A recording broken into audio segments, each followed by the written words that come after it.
Good morning. Welcome to Daylight with Dean, number 18 on April 29th, 2020. I believe I'm a few minutes later than normal.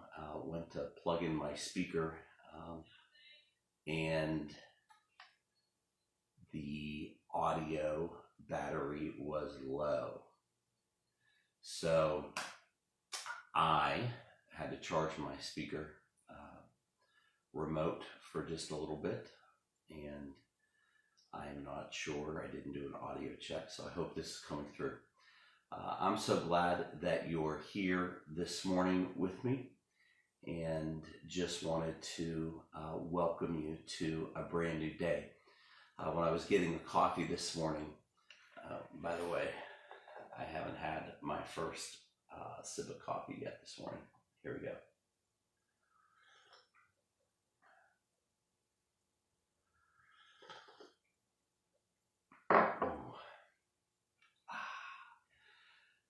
That helps.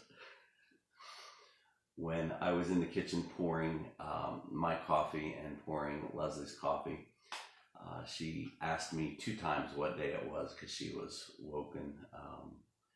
awoke. She awoke a little out of it, as we all do. And when I told her it was Wednesday, I told her twice, and then she said, "It's Groundhog Day." It probably feels like that for some of us.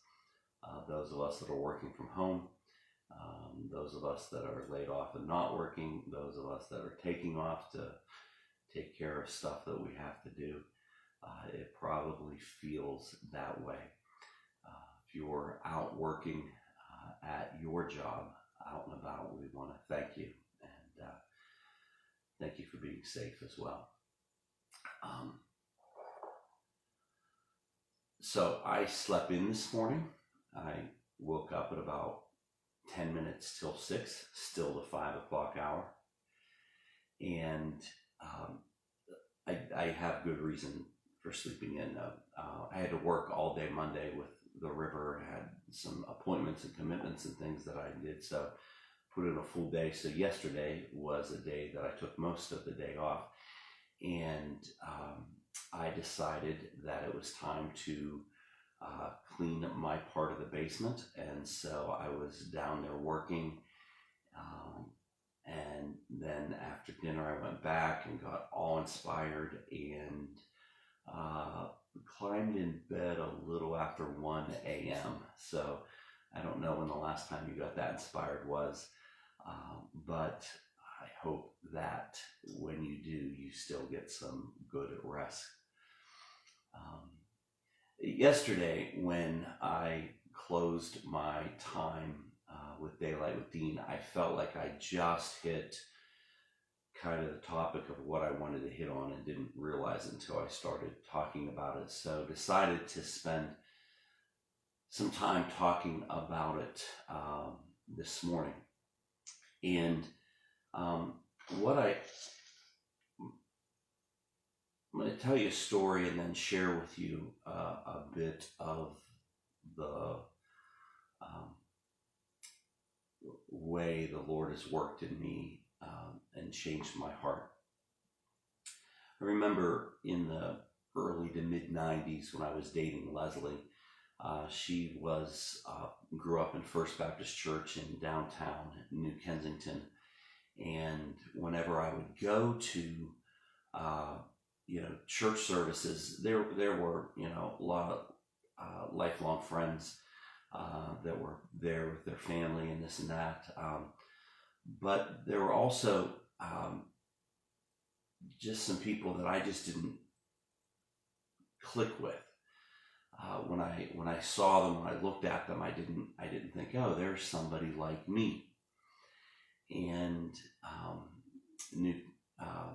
First Baptist was just in the heart of New Kensington and attracted people from New Kensington. And as I shared yesterday, New Kensington is a very unique place. And they were just New Ken normal, but growing up out in the country, out in Delmont, New Ken normal wasn't Dean normal. So I just remember thinking, I I don't see many people like me. And so then when I got into ministry and became a pastor, one of the things that they always said, whoever they was a pastor will attract people to their church just like them. A pastor will attract people to their church just like them. So my whole ministry, I have waited for young, vibrant, beautiful, funny, awesome kind of, throngs of those people to surround me at the river. Now, we have many people at the river like that, but what I realized is that we attract people from every generation. We have people at the river in their 80s, 70s, 60s, 50s, 40s, 30s, 20s, teens, and elementary ages. We don't have one set group that we're attracting and building a church with. And I remember over a decade ago, a friend of mine just wasn't settled at the river. They'd been there, pretty much since we began, and they weren't settled. And I could just kind of feel them drifting from the river. And they finally decided to go to a different church. And they said, I was told that they said that there just wasn't anybody like them at the river. And that kind of stuck with me. So fast forward to today. One of the lasting values that my mother passed on to me was this love of everyone and refusing to look at people differently than you look at yourself. And she tried for years, and it did not stick, to instill in me the value of valuing everybody and helping me see that everyone has great worth. And that was a lesson that took me a long time to learn. And I realized a few years back that one of my favorite things about the river, one of the things that makes the river the strongest that it is, one of the things that I'm most proud of about the people that come to the river is that it is filled with people who don't look like me, who don't vote like me, who don't dress like me. It is filled with people that are normal people. It is filled with people that don't believe like me, that don't behave like me. It is filled with people that are different. And I wouldn't change it for the world. Because you know what I just realized? I'm the broken one. I'm the different one. I'm the one that needs grace and acceptance and love, because I'm not the standard. I'm the broken one. Those poor people that come to the river, I like the community that's here. I like the building. I like some of the people, but that pastor, he's really off. He's really weird, but I like diversity, and I'm going to stick with him.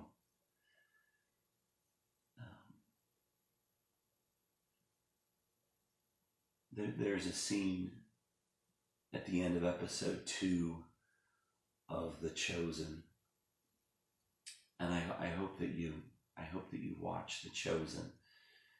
It's on YouTube now. You can pull it up on your TV if you have cable. You can go to the app for YouTube, or you can watch it on your smartphone. Get the app on your smartphone. It's called The Chosen. And there's a scene at the end of episode 2 where Mary Magdalene, who'd been freed of demons, was preparing her first Sabbath meal, and all the people that showed up for it were the misfits. They were the misfits. And the episode ended with 3 different expressions of the Sabbath meal, and one was with Nicodemus, the religious leader. And he had all the right people and all the prestigious people, and he was with everybody that looked like him. And you could see in his soul that he knew that he was missing what was most important. And you saw Mary, humble, grateful, in a place in the back alley, in a home. And she just made a very humble meal and invited friends. And the most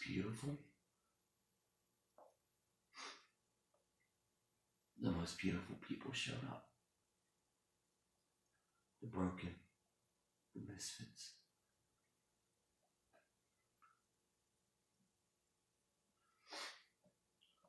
Those who others had given up on.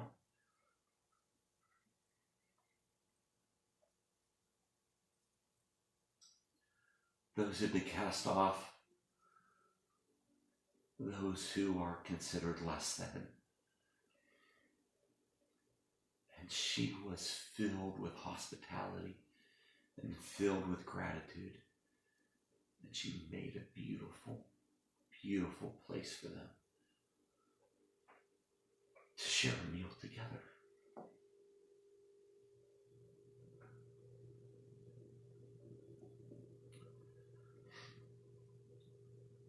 And of all the things I'm proud of at the river, it's our group of just normal people who clearly aren't trying to impress anybody. Our diverse group.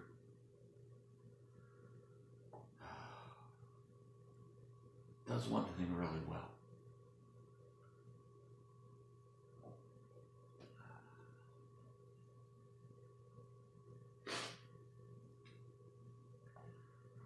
We love and value others. We love and value God. We love and value Jesus, his son. And we love and value everyone with everything we have. So when I invite you to move to New Kensington, I invite you to come and join this New Ken Normal movement of unique people.